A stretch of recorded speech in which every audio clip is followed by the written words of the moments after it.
I'm Susie Norris, and I'm the author of A Baker's Passport. This is my third cookbook, and the way it came about was when I was teaching baking at Le Cordon Bleu College of Culinary Arts. I got super interested in what are the stories behind the classics. Take Black Forest cake. Why do we call it Black Forest cake? Well, it's because it's made from the cherries of the Black Forest region of Germany. Every classic has a story like this, and it's often pegged to the local ingredients of the region where it's from.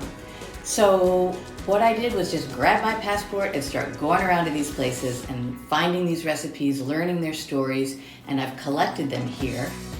There's a new cookbook. It invites readers to a world tour using the international language of food. It's called A Baker's Passport.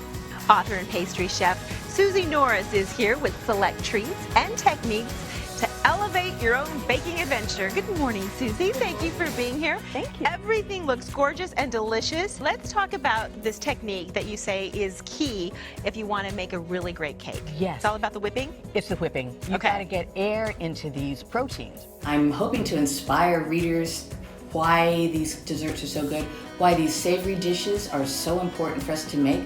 We have research now that tells us if we bake and share our food with our friends, if we're cooking from scratch, if we're understanding where our ingredients are coming from, if we're buying from farmers markets, our food is better, our health is better, and our well-being, our sense of well-being is based around those social connections that we make through food.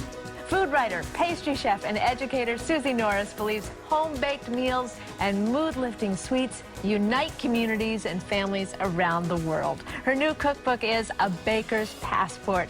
Susie, welcome to Daytime. Thank you so much. Look at this. Yes, that is a vegetable quiche. Oh. And it's from the farmer's market. Any vegetables that are in season can go into this quiche and make this recipe. That's we've beautiful. used asparagus and red pepper. A nice way to get color on the table. You mean it. When you say sweet and savory, it's all in there. It's all in there. And you can get new ideas for dinner, get new ideas for birthday cakes and celebrations, and you can just get baking. So I wish you happy culinary adventures, and thank you.